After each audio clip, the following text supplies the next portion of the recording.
আসসালামু আলাইকুম। সবাই কেমন আছেন? আশা করি সবাই ভালো আছেন।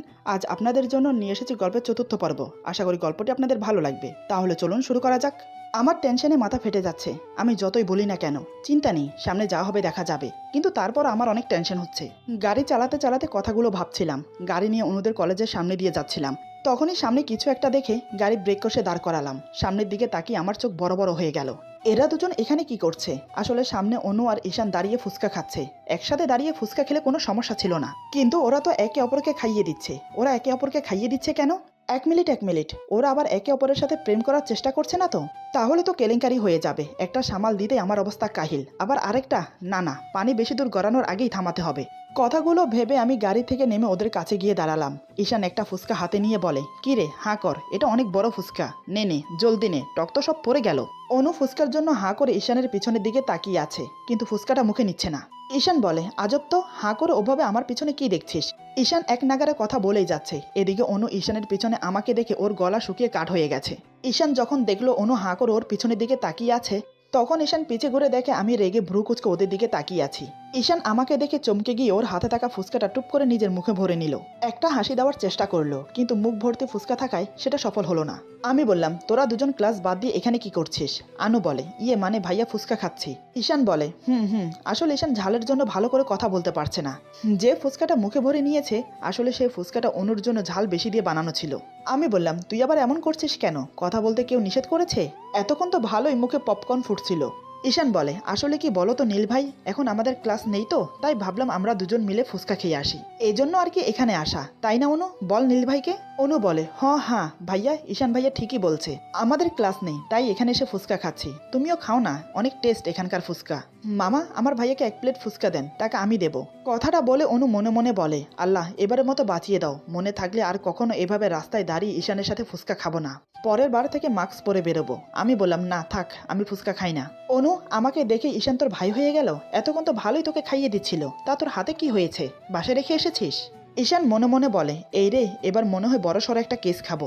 আমি বললাম, আজকে যা হয়েছে, এরপর যদি তোদের দুজনকে একসাথে দেখি তাহলে খবর আছে। মন দিয়ে পড়াশোনা করবি, নয়তো ঈশান রাতুলকে বলে পড়াশোনা বাদ দিয়ে রিক্সা কিনে দিতে বলবো। আর তুই, অনুকে উদ্দেশ্য করে বললাম, এত শীঘ্রই নিশ্চয়ই বিয়ে করার ইচ্ছে নেই, তাই বলছি সময় থাকতে ভালো হয়ে যা, গাড়িতে গিয়ে বস, এখন আমার সাথে বাসায় যাবি। ঈশান বলে, ইয়ে মানে নীল ভাই। আমি বললাম, কি, অনুকে লাগবে ফুচকা খাওয়ার জন্য? ঈশান বলে, না, বলছি যে বিলটা দিয়ে দাও না গো, বুঝোই তো বেকার মানুষ, টাকা কই পাবো। কথাটা বলে প্লেটে অবশিষ্ট থাকা ফুচকাটা মুখে দিয়ে ব্যাগটা কাঁধে নিয়ে দৌড়ে ওখান থেকে চলে গেল। আমি ফুচকার বিল দিয়ে অনুকে নিয়ে বাসায় চলে আসলাম। 1 সপ্তাহ হলো বাবা অসুস্থ, তাই এখন আমাকে অফিসে যেতে হচ্ছে। আমি রেডি হয়ে সবার থেকে বিদায় নিয়ে বেরিয়ে গেলাম অফিসের উদ্দেশ্যে। কিন্তু আমি জানতেও পারলাম না 4টি চোখ আমাকে খুব নিখুঁতভাবে ফলো করছে। তারা আর কেউ নয়, অনু আর ঈশান। আসলে ওরা রাতে প্ল্যান করেছে যে আমাকে ফলো করবে। যদি দেখে কোনো মেয়ের সাথে আমি খুব বেশি কথা বলছি বা মেয়েটি দেখতে শুনতে ভালো, তাহলে ওরা নিজের জান প্রাণ দিয়ে হলেও ওই মেয়ের সাথে আমার প্রেম করিয়ে দেবে। তারপর যখন প্রেমটা মাখো মাখো হবে, তখন ওরাও আমাকে ব্ল্যাকমেল করবে। ওরা সাইকেল নিয়ে আমার পিছু করছে। ঈশান সাইকেল চালাচ্ছে আর অনু ঈশানের কোমর ধরে পিছনে বসে আছে। অনু বলে, আরে কি করছিস কি, আরো জোরে চালা, ভাইয়ের গাড়ি তো অনেক দূরে চলে গেল। ঈশান বলে, অনু, এটা উড়োপ্লেন নয় যে 1 মিনিটেই চলে যাবে, এটা হলো বাইসাইকেল, আমি পা দিয়ে এটা চালাচ্ছি আর তুই পিছনে বসে আছিস, আমার কি এসব চালানোর অভ্যাস আছে নাকি? অনু বলে, তোকে আগেই বলেছিলাম যে বাইক নিয়ে আয়, তাহলে ভালো হবে, কিন্তু তুই কি করলি, বাইক না এনে নিয়ে এলি বাইসাইকেল, এখন ঠেলা বোঝ। ঈশান বলে, আরে বাইক নিয়ে ভাইয়া তো কোথায় যেন গেছে, আর ওইটা ভাইয়ার বাইক, তাই ভাইয়া নিয়ে গেছে, আমার বাইক নাকি যে যখন তখন নিয়ে চলে আসবো? এভাবে ঝগড়া করতে করতে ওরা অবশেষে আমার অফিসের সামনে আসলো। ওরা আসার অনেক আগেই আমি অফিসে চলে এসেছি। ঈশান বলে, নে চলে এসেছি, এখন তাহলে মিশন শুরু করা যাক। মিশন হলো নীল ভাইয়ার বউ খোঁজা। এদিকে রুবি আমার কেবিনের দরজার কাছে এসে বলে, may I come in sir? আমি বললাম, ইয়েস কাম। রুবি একটা ফাইল নিয়ে কেবিনে ঢুকে মাথা উঁচু করে কিছু বলতে যাবে, তখনই দেখে আমি ওর বসের চেয়ারে বসে আছি। রুবি অবাক হয়ে বলে, আপনি? আমি বললাম, আমি। এটা এত অবাক হওয়ার কি আছে? এভাবে হাঁ করে না থেকে ফাইলে কি সমস্যা হয়েছে সেটা দেখান, আর বাহিরে গিয়ে ম্যানেজার সাহেবকে বলুন আমি ডেকেছি। রুবি মনে মনে বলে, বস হতে না হতেই আমার উপর হুকুম করা শুরু, পাশেই তো টেলিফোন রাখা আছে, ওতেই তো ফোন করে ম্যানেজার সাহেবকে ডাকা যায়, সেটা না করে এখন আমাকে খাটানোর প্ল্যান করছে। সব বুঝতে পারছি আমি। কথাগুলো মনে মনে বলে যেই না বেরোতে যাবে, তখনই আমি ডেকে বললাম, শুনুন, আপনাকে আমার সাথে একটা জায়গায় যেতে হবে, ওখানে একটা সাইডে আমাদের কোম্পানির কাজ চলছে, ওখানে আমার সাথে আপনাকে যেতে হবে, সো হাতের কাজ শেষ করে নিন। রুবি ভুরু কুচকে বলে, কই, আমাকে তো এই ব্যাপারে আগে কেউ বলেনি, ম্যানেজার সাহেবও তো বললো না যে আপনার সাথে যেতে হবে। আমি বললাম, এই অফিসের বস তুমি নাকি আমি যখন বলছি তোমাকে যেতে হবে তখন যেতে হবে। তুমি নিশ্চয়ই তোমার চাকরিটাকে অনেক ভালোবাসো, সো এটা হারাতে না চাইলে আমি যা বলবো তোমাকে সেটাই করতে হবে। রুবি বলে, সরি স্যার, আমি একটা কথা না বলে পারছি না। আমি কিন্তু কোনো টাকার বিনিময়ে এই চাকরিটা পাইনি। আপনার বাবা আমার সব সার্টিফিকেট দেখে আমার যোগ্যতা অনুযায়ী এই চাকরিটা আমাকে দিয়েছে, তাই আপনি আমাকে চাকরি নেওয়ার ভয় একদম দেখাবেন না। যদি কোনো কাজ থাকে তাহলে আমি নিশ্চয়ই যাব, কেননা আমি কাজ থেকে কখনো পিছু হটি না। সেটা আপনি না জানলেও আপনার বাবা ঠিকই জানে। এখন আমি আসি। এই বলে রুবি চলে গেল। আমি ওর চলে যাওয়ার দিকে তাকিয়ে ভাবছি, একটা মেয়ের এতটা আত্মসম্মান কিভাবে হয়। কেমন শক্ত হয়ে কথাগুলো বলল, অন্য কোনো মেয়ের মতো মোটেও ন্যাকামি নয়। ভালো, এটা ভেবে আবার বিড়বিড় করে বললাম, না না নীল, এসব কি ভাবছিস? ওই মেয়েটার এত বড় কথায় তুই গলে যেতে পারিস না। নিজেকে বুঝিয়ে আমি কাজে মন দিলাম। এদিকে অনু আর ঈশান সেই কখন থেকে অফিসের নিচে দাঁড়িয়ে আছে, কিন্তু আমার কোনো খবর নেই। ওদের কাছে আইডি কার্ডও নেই যে ভিতরে প্রবেশ করবে। গার্ড তো আইডি কার্ড ছাড়া কাউকে ভিতরে ঢুকতে দেয় না। যদিও ওরা আমার রিলেটিভ হিসেবে আসতেই পারে, কিন্তু এভাবে গেলে তো আমার কাছে ধরা পড়ে যাবে। তাই কোনো উপায় না পেয়ে গেটের বাইরে দাঁড়িয়ে বাদাম খাচ্ছে। অনু বলে, তোর কি মনে হয় নীলভাই বাইরে বের হবে? ঈশান বলে, হ্যাঁ আমি জানি, গাধি একটা। আমি যদি জানতাম তাহলে কি এখানে দাঁড়িয়ে দাঁড়িয়ে তোর সাথে বাদাম খেতাম? যত সব আজগুবি কথাবার্তা। অনু বলে, এই কথায় কথায় আমাকে মোটেও গাদি বলবি না, ওকে? আসলে তোর সাথে কথা বলাই বেকার, তুই তেরামি করে কথা বলিস। এটা বলে অনু আবার বলে, ও মাগো, ওটা কি? ঈশান বলে, কি রে, অমন করছিস কেন? দিনের বেলায় চাঁদ দেখে ফেলেছিস নাকি? অনু বলে, সবসময় তো আমাকে গাধি বলিস, আরে গাদা পিছনে তাকিয়ে দেখ, তাহলে তুইও বিনে টিকিটে স্টক করবি। অনুর কথা ঈশান পিছনে তাকিয়ে দেখলো আমি আর রুবি একসাথে গাড়িতে উঠছি। এটা দেখে তো সত্যি ঈশানের অবস্থা টাইট। ঈশান বলে, আরে এটা ওই মেয়েটা না যে ওই দিন তোদের বাড়িতে এসেছিল? অনু বলে, ইনিই তো রুবি আপু। তাহলে এর সাথে নীল ভাই তলে তলে সেটিং করছে, আর আমরা করলেই দোষ? ঈশান বলে, চল ওদের ফলো করি, দেখি কোথায় যায়। প্রথমে ভিডিও করব, তারপর সরাসরি সামনে গিয়ে চেপে ধরবো। যদি অস্বীকার করে তাহলে ভিডিও দেখাবো। নিজে প্রেম করে বেড়ায় আর ঋষিদের মতো আমাদের জ্ঞান দেয়। আজকে জ্ঞান কাকে বলে সেটা দেখাবো। এদিকে আমি আর রুবি গাড়িতে বসে বেরিয়ে পড়লাম। আমরা বেরিয়ে যেতেই ঈশান আর অনু আমাদের পিছু নিল। কিন্তু সাইকেল কি আর গাড়ির সাথে পাল্লা দিয়ে চলতে পারে? তখন তো ওরা আমার অফিস চিনত, তাই আসতে সমস্যা হয়নি। কিন্তু এখন আমরা কোথায় যাচ্ছি সেটা তো আর জানে না। কিছুক্ষণের মধ্যে আমার গাড়ি ওদের চোখের আড়াল হয়ে গেল। এদিকে আমার গাড়ি দেখতে না পেয়ে ঈশান বলে, যা, গাড়িটা কোথায় গেল? হারিয়ে ফেললাম তো। অনু বলে, সত্যি তোকে দিয়ে কিচ্ছু হবে না, তোকে আনতে বলেছিলাম বাইক, নিয়ে এলি বাইসাইকেল, এখন জানবো কি করে ওরা কোথায় গেছে? ঈশান বলে, তাতে কি, কোথায় গেছে সেটা না হয় জানি না, কিন্তু গেছে তো, এটাই সবচেয়ে বড় প্রমাণ। সন্ধ্যায় নীলভাই বাসায় ফিরলে চেপে ধরবো। এখন চল বাসায় যাই, এখন তার ক্যাম্পাসেও যাওয়া যাবে না। এই বলে ওরা রিটার্ন বাসায় ফিরে গেল। এদিকে রুমের বাইরে দাঁড়িয়ে রাতুল বলে, কিরে তোর হলো? আর কতক্ষণ বাইরে দাঁড়িয়ে থাকবো? পা তো ব্যথা হয়ে গেল। মাহি বলে, আর একটু 5 মিনিট। রাতুল বলে, 5 মিনিট করতে করতে তো পুরো 1.5 ঘন্টা হয়ে গেল। বলছে আজকে কি তোর শাড়ি পরা হবে নাকি আমি বাইরেই দাঁড়িয়ে থাকবো? আসলে আমি আজকে মাহি আর রাতুলের বিয়ে উপলক্ষে পুরো একটা দিনের জন্য একটা রুম বুক করে দিয়েছি। মাহিকেও বাসা থেকে আমি বের করে এনেছি, তারপর মাহিকে রাতুলের সাথে বুক করা রুমে পাঠিয়ে দিয়েছি। মাহি আসার সময় চুরি করে ব্যাগের মধ্যে করে একটা শাড়ি সহ যাবতীয় দরকারি জিনিস এনেছে। যতই হোক বিয়ের পরে আজকে ওদের প্রথম ডেট, তাই শাড়ি না পরলে হয় নাকি? এই জন্যই ও সেই কখন থেকে শাড়ি পরার চেষ্টা করছে, কিন্তু পরতে পারছে না। অবশেষে বহু কষ্টে শাড়িটা পরে দরজা খুলে বলে, হয়ে গেছে, এবার ভিতরে আসুন। রাতুল রুমে প্রবেশ করে দরজা লাগিয়ে বলে, এতক্ষণ লাগে? সেই কখন থেকে বাইরে দাঁড়িয়ে আছি, তার কোনো হিসাব আছে? লোকে কি ভাবছিল বলতো? মাহি কিছু বলছে না, শুধু লজ্জা লজ্জা মুখ করে নিচের দিকে তাকিয়ে আছে। শাড়ির আঁচলের এক কোণা হাতের আঙ্গুলে পেঁচাচ্ছে আর মিটিমিটি হাসছে। রাতুল বলে, কি হলো, কথা বলছিস না কেন? এভাবে লজ্জা পাওয়ার কি আছে? আজব তো, আমি কি তোর অচেনা কেউ নাকি যে আমাকে দেখে এমন লজ্জা পেতে হবে? আচ্ছা শোন, যেটা হওয়ার সেটা হয়েই গেছে, এখন মন দিয়ে পড়তে হবে, ভালো রেজাল্ট করে দাদুর মন জয় করে আমাদের বিয়ের কথাটা বলতে হবে, বুঝেছিস? মাহি বলে, ধুর, আপনি সত্যি কেমন যেন। আজকের দিনে কেউ এসব কথা বলে? আজকে অন্য কথা বলে। সব কিছুই কি আমাকে শিখিয়ে দিতে হবে নাকি? রাতুল বলে, অন্য কথা আবার কি? আর এভাবে ঘটা করে শাড়ি পরারই বা কি আছে? আজব তো। শর্ত সামনে থেকে কালকের টেনশনে সারা রাত ঘুম হয়নি, এখন আমি একটু ঘুমোবো। এই বলতে বলতে বিছানার উপর শুয়ে পড়ল রাতুল।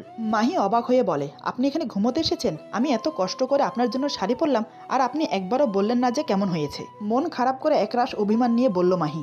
রাতুল বলে, আজব তো, আমি আবার কখন তোকে বললাম শাড়ি পরতে? এত বকবক না করে চুপ করে এখানে এসে ঘুমাতো, আমার কিন্তু অনেক ঘুম পাচ্ছে। মাহি বলে, রাতুল, আমি কিন্তু এখান থেকে চলে যাব, ছলছল চোখে বলল মাহি। রাতুল বলে, চলে যাবি? আচ্ছা, একা যেতে পারবি তো? যদি না পারিস তাহলে ঈশানের নাম্বার আছেই তো তোর কাছে, ওকে ফোন করিস, ও তোকে দিয়ে আসবে। কিন্তু নীলকে আবার ফোন করিস না, ও কিন্তু অফিসে। আর হ্যাঁ, যাওয়ার আগে ওই জানালার পর্দাটা একটু দিয়ে যাস, রোদ এসে চোখে পড়ছে। আর হ্যাঁ, দরজাটাও দিয়ে যাস, আমি এখন একটু ঘুমোবো। নীল এত টাকা দিয়ে রুমটা বুক করলো, যদি দুজনেই চলে যায় তাহলে টাকাগুলো নষ্ট হবে। তুই বরং যা, আমি একটা লম্বা ঘুম দিয়ে রাতের দিকে চলে যাব, ওকে? চোখের উপর হাত রেখে চোখ দুটি বন্ধ রেখে বলল রাতুল। রাতুলের কথা শুনে রাগে দুঃখে মাহির কান্না পাচ্ছে। মাহি মনে মনে বলে, এমন কেন লোকটা? এত কষ্ট করে ওনার জন্য শাড়ি পরলাম, উনি একবার ফিরেও চাইলো না। কেমন নির্দ্বিধায় চলে যেতে বলল। একটা বারও বলল না এই পাগলি কোথায় যাবি, তুই তো আমার বউ, সবসময় আমার বুকের মধ্যে থাকবি। কিন্তু না, বলল না, কেমন ঘুমোচ্ছে দেখো। মাহির দুচোখ বেয়ে পানি গড়িয়ে পড়ল অভিমানে, ভেবে নিল সত্যি চলে যাবে। দরজা পর্যন্ত গিয়ে বন্ধ দরজার ছিটকানি খুলতে গিয়ে কি মনে করে আর খুলল না। ফিরে এসে খোলা জানালার পাশে দাঁড়িয়ে ফুপিয়ে কান্না করছে। একদিকে কাঁদছে, অন্যদিকে দু হাত দিয়ে চোখের পানি মুছছে। তখনই টের পেল একজোড়া ঠান্ডা হাত ওর শাড়ি ভেদ করে খোলা পেট চেপে ধরেছে। কাঁধে কারোর গরম নিঃশ্বাস পড়ছে, সাথে শুকনো ঠোঁটের আনাগোনা। কারোর শক্তপোক্ত বুকে মায়ের পিঠ একেবারে শক্ত করে ঠেসে গেছে। মাহি বুঝতে পারলো এটা রাতুল, কেননা এই বন্ধ রুমে মাহি আর রাতুল ছাড়া অন্য কেউ নেই। নিজেকে রাতুলের বাহু ডোর থেকে সরাতে চাইলে রাতুল আরো শক্ত করে মাহির পেট চেপে ধরে নিজের সাথে আটকে রাখে। রাতুল নেশা ভরা কণ্ঠে বলে, এতই সহজ আমার কাছ থেকে ছাড়া পাওয়া? যতই হোক আমার একমাত্র বউ বলে কথা। যদি এই দরজার বাহিরে এক পা রাখতে তাহলে পা কেটে হাতে ধরিয়ে দিতাম। কত বড় সাহস বরকে রেখে একা চলে যাওয়া। মাহি বলে, যাবই তো, আপনি শুধু আমাকে কষ্ট দেন, কাঁদান শুধু। মাহির কথা শুনে নিঃশব্দে হাসলো রাতুল। মাহির ঘাড়ে গভীর একটা চুমু দিয়ে বলে, আর কষ্ট দেব না। একটা কথা কি বলো তো, অনেক বেশি আদর করার আগে একটু কাঁদিয়ে নিতে হয়, নয়তো আদর হজম করতে পারবি না, শেষে বদহজম হয়ে যাবে। কথাগুলো মাহির কানে বলে টুপ করে কানে একটা চুমু দিল রাতুল। মাহি বলে, ছি কিসব কথা বলছেন, লজ্জা নেই আপনার? রাতুল বলে, নেই তো, সবার লজ্জা লাগে বলেই তো সবাই বাসর রাত করে, কিন্তু আমার লজ্জা নেই, তাই বাসর দিনে করব। কথাটা বলে একটানে মাহিকে নিজের দিকে ঘুরিয়ে কোলে তুলে নিল। মাহি লজ্জায় রাতুলের বুকে নিজের মুখ গুজল। মাহিকে কোলে নিয়ে রাতুল বলে, ভাই নীল, তোর টাকাগুলো কিন্তু আমি মোটেও নষ্ট হতে দিচ্ছি না। এই বলে রাতুল মাহিকে বিছানার উপর শুইয়ে দিয়ে ওর উপর ঝাঁপিয়ে পড়ল। মাহি বলে, আরে কি করছেন? রাতুল বলে, কেন, যে জন্য এই রুমটা বুক করেছি, যে জন্য তুই এত সুন্দর করে সাজলি। মাহি বলে, আমি আবার কিসের জন্য সাজলাম, আমি তো আপনার জন্য সেজেছি। রাতুল বলে, আমি তো জানি আমার বউটা আমার জন্য সেজেছে, কিন্তু এখন যে আমার বউটাকে দেখে আদর করতে ইচ্ছে করছে, তার কি হবে? রাতুলের কথা শুনে মাহি লজ্জায় চোখ বন্ধ করে মুখ অন্যদিকে ফিরিয়ে নিল। রাতুল মুচকি হেসে মায়ের কপালে চুমু খেয়ে বলে, আজ আমি তোকে অনেক ভালোবাসবো। যে ভালোবাসার জন্য তুই এতদিন ছটফট করেছিস, সেই ভালোবাসা আজ কড়াই গন্ডায় বুঝিয়ে দেব। মাহি বলে, একদিনের জন্য নয়, আমার যে সারা জীবনের জন্য আপনার ভালোবাসা চাই। রাতুল বলে, পাগলি একটা, সারা জীবন তোর হয়ে থাকবো বলেই তো তোকে বিয়ে করলাম। মাহি বলে, আমি কিন্তু এখন থেকে আপনার বউ, তাই আমাকে তুই বলা চলবে না। রাতুল বলে, ওরে বাবা, তাহলে কি বলে সম্বোধন করব? আপনি? মাহি বলে, ভালো হবে না বলে দিচ্ছি। রাতুল মাহিকে জড়িয়ে ধরে হেসে ওঠে। রাতুল বলে, আচ্ছা ঠিক আছে, আমার বউটাকে না হয় তুমি করে বলবো। দেখ, ও সরি। দেখো, তোমার সাথে কথা বলতে বলতে এমনি অনেক লেট হয়ে গেছে, আর পারছি না নিজেকে ধরে রাখতে। এখন আর কোনো কথা নয়, এখন শুধু ভালোবাসা। এই বলে মাহির কোমর ধরে আরো কাছে টেনে নিল। মাহির বুক থেকে আঁচলটা সরিয়ে ওর বুকে মুখ গুজে দিল। মাহি লজ্জায় চোখ বন্ধ করে নিল। রাতুল মাহির সারা মুখে ছোট ছোট কিস করতে লাগলো। রাতুলের হাত ব্যস্ত মাহির শাড়ি খুলতে। একসময় কোমরে পেঁচিয়ে থাকা অবশিষ্ট শাড়িটা খুলে ফেললো রাতুল। মাহির উন্মুক্ত পেটে চুমো খেয়ে ওর নাভিতে গভীর চুমো দিল রাতুল। এদিকে মাহি রাতুলের প্রতিটা স্পর্শে কেঁপে কেঁপে উঠছে। ভালোবাসার ছোঁয়ায় যে এত সুখ তা আগে জানতো না মাহি। একসময় দুজনে সঙ্গমে লিপ্ত হলো। এদিকে আমাদের কাজ শেষ করতে করতে প্রায় সন্ধ্যা হয়ে গেল। কাজ শেষ করে আমরা দুজন রওনা দিলাম। রবি আমার সাথে গাড়িতে পাশের সিটে বসেছিল, গাড়ির কাছে নামিয়ে বাহিরের দৃশ্য দেখছিল। গাড়ি আমি চালাচ্ছিলাম। বাইরের ঠান্ডা হাওয়া এসে চোখে মুখে ঝাপটা দিয়ে যাচ্ছে দুজনেরই। আমি বললাম, জানালা দিয়ে ঠান্ডা হাওয়া আসছে, জানালাটা দিয়ে দাও, নয়তো ঠান্ডা লেগে যাবে, আর একবার জ্বর আসলে অফিসের এত কাজ একটাও করা হবে না। রবি বলে, আরে ঠান্ডা লাগবে না, আমার এসবে অভ্যাস আছে, আমাকে নিয়ে আপনার চিন্তা করতে হবে না। আমি বললাম, ও ম্যাডাম, আমি আপনার কথা বলিনি, আমি আমার কথা বলছি। জানালা খোলা থাকায় হাওয়া এসে আমার গায়েও লাগছে, এই জন্য বললাম বন্ধ করতে। আমার খেয়ে কাজ নেই, ওনার কথা ভাবতে যাব। কিছুটা তাচ্ছিল্যের সুরে বললাম। আমার কথায় রুবি খুব কষ্ট পায়। রুবি মনে মনে বলে, এই লোকটা এমন কেন, কথায় কথায় শুধু ঝগড়া করে, একটু ভালো করে কথা বললে কি হতো। কথাগুলো ভেবে রুবি রেগে জানালা বন্ধ না করে আরো বেশি করে খুলে দিল। এতে যদিও ঠান্ডা লাগছে, তবে শীতের চেয়ে এখানে রাগটাই আগে প্রকাশ পাচ্ছে। এটা দেখে আমার রাগ আরো বেড়ে গেল। মেয়েটা শীতে কাঁপছে, তবু জানালা বন্ধ করবে না। আমি গাড়িটা রাস্তার এক সাইডে দাঁড় করালাম। তারপর আমি ওকে কিছু না বলে জানালা বন্ধ করতে গিয়ে বাঁধলো বিপত্তি। আমি যখন জানালা বন্ধ করতে গেলাম, তখনই রবি আমাকে বাধা দিতে আসতেই হঠাৎ ওর ঠোঁটের সাথে আমার ঠোঁট জোড়া ছুঁয়ে যায়। কয়েক সেকেন্ডের ব্যবধান মাত্র, এমন কিছু হবে আমি কল্পনাও করিনি। রুবির লজ্জায় ঘৃণায় মাথা নিচু করে আছে। আমি তো হতভ্রম হয়ে ওর দিকে তাকিয়ে আছি। এটা কি হয়ে গেল, মেয়েটা আমাকে কি ভাবছে? আমি নিজেকে স্বাভাবিক করে বললাম, সরি, আসলে এটা আমি ইচ্ছে করে করিনি, অ্যাক্সিডেন্টলি হয়ে গেছে, প্লিজ কিছু মনে করো না। এতক্ষণে রুবির রাগ আমার উপর ফেটে পড়ল। রুবি বলে, একদম অজুহাত দেখাবেন না, এটা আপনি ইচ্ছে করে করেছেন। যখনই পাশে একটা মেয়েকে পেয়ে গেলেন, সুযোগ আর হাতছাড়া করতে চাইলেন না, অমনি সুযোগে সদ্ব্যবহার করে দিলেন। আপনার মতো ছেলেদেরকে না আমি চিনি। ওর কথাগুলো শুনে আমার মাথায় যেন বাজ পড়ল। মেয়েটা বলে কি, ওর কথায় আমার মাথায় রক্ত উঠে গেল। দোষ না করেও দোষী, ঠিক আছে, তাহলে এখন স্বইচ্ছে দোষটা করব। এই ভেবে আমি তৎক্ষণাৎ রুবির চুলের মুঠি ধরে আমার দিকে ঘুরিয়ে বললাম, আমি ইচ্ছে করে করেছি তাই না? ঠিক আছে, এখন দেখ ইচ্ছে করে করলে কিভাবে করে। এই বলে টুপ করে ওর ঠোঁটে ঠোঁট ডুবিয়ে দিলাম, অন্য হাতে হ্যাঁচকা টান দিয়ে আমার কোলের উপর নিয়ে আসলাম। এক হাতে চুলের মুঠি শক্ত করে ধরে রেখেছি, অন্য হাতে কোমর শক্ত করে ধরে বুকের সাথে চেপে ধরে আছি। রুবির ঠোঁট পিষ্ট হচ্ছে আমার দুই ঠোঁটের মাঝে, মাঝে মাঝে খুব জোরে জোরে কামড় দিচ্ছি। ওর কোমরে থাকা আমার হাত ওর সর্বাঙ্গে বিচরণ করছে। আমার এরকম আক্রমণে কিছুক্ষণের জন্য বিহ্বল হয়ে পড়েছিল। সে বুঝতে পারেনি এমন কিছু হবে ওর সাথে। রুবি হাজার চেষ্টা করেও নিজেকে ছাড়াতে পারছে না, কারণ আমার শক্তির কাছে রুবি কিছুই না। এভাবে অনেকটা সময় কেটে গেল। হঠাৎ আমি ওকে ছেড়ে দিলাম। আমি ছাড়তে ও জোরে জোরে নিঃশ্বাস নিতে লাগলো। আমি ঠোঁট উল্টো হাতে মুছে বললাম, নিজের ইচ্ছায় করলে এমন করে করতাম। এদিকে আমি খেয়ালই করিনি রুবি কান্না করছে। রুবি এখনো আমার কোলে বসে আছে, আমি ওর কোমর দু হাতে জড়িয়ে আছি। চোখের পানি টপ টপ করে আমার বুকে পড়ছে। সে কান্না করতে করতে বলে, ছি, আপনি এতটা খারাপ আমি ভাবতে পারিনি। সামান্য একটা কথা নিয়ে আপনি আমার এত বড় ক্ষতি করলেন। জানেন আপনি কি করেছেন আমার সাথে? এখন আমার মরণ ছাড়া আর কোনো উপায় নেই। আমি বললাম, কেন? এখানে মরতে যাওয়ার কি আছে? আমি তো তেমন কিছুই করিনি, শুধু কিস করেছি। রুবি বলে, আপনি শুধু কিস করেছেন আর কিছুই করেননি? কি করার বাকি রেখেছেন বলুন তো? আপনার একটা হাত আমার শরীরের কোন জায়গাটা বাকি রেখেছে স্পর্শ না করে? এরপরেও বলছেন আপনি কিছু করেননি, আমি নিজেকে শেষ করে দেব। এ বলে নামতে গেল। আমি ওকে শক্ত করে জড়িয়ে ধরে বললাম, কোথায় যাচ্ছ? রুবি বলে, জাহান্নামে। ছাড়ুন আমাকে, আমাকে নামতে দিন। আমি বললাম, পাগল হলে? এত রাতে এই নির্জন জায়গায় কোথায় যাবে তুমি? কোনো বিপদ হলে? রুবি বলে, তা নিয়ে আপনাকে চিন্তা করতে হবে না। আপনার সাথে থেকেও তো নিজেকে রক্ষা করতে পারলাম না, আবার কিছু করবেন না যে তার কোনো গ্যারান্টি আছে? আমি মুচকি এসে বললাম, তুমি একদম ঠিক ভেবেছ। আমার মনের কথাটা কিভাবে বুঝলে? তোমাকে ছুঁয়ে নিজেকে কন্ট্রোল করতে পারছি না। তোমাকে যে আমি আরো কাছে চাই, তবে এভাবে না, অন্যভাবে। আমার কথা শুনে রুবি ভয় পেয়ে গেল। রুবি কাঁপা কাঁপা গলায় বলে, ও অন্যভাবে মানে কি বলতে চাইছেন আপনি?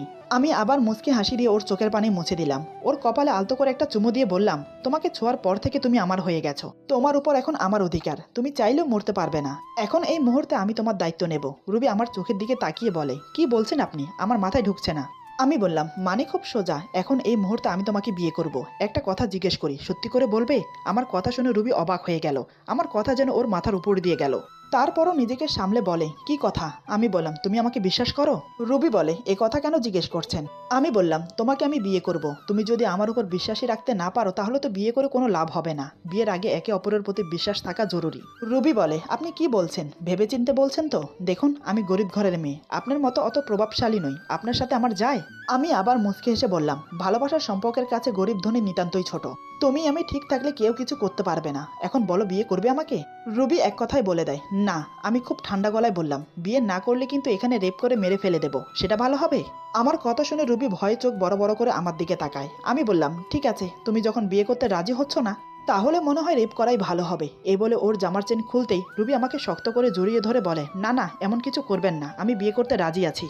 আমি মুচকি এসে ওকে জড়িয়ে ধরে বললাম, আই লাভ ইউ। রুবি আমাকে জড়িয়ে ধরে চুপ করে আছে।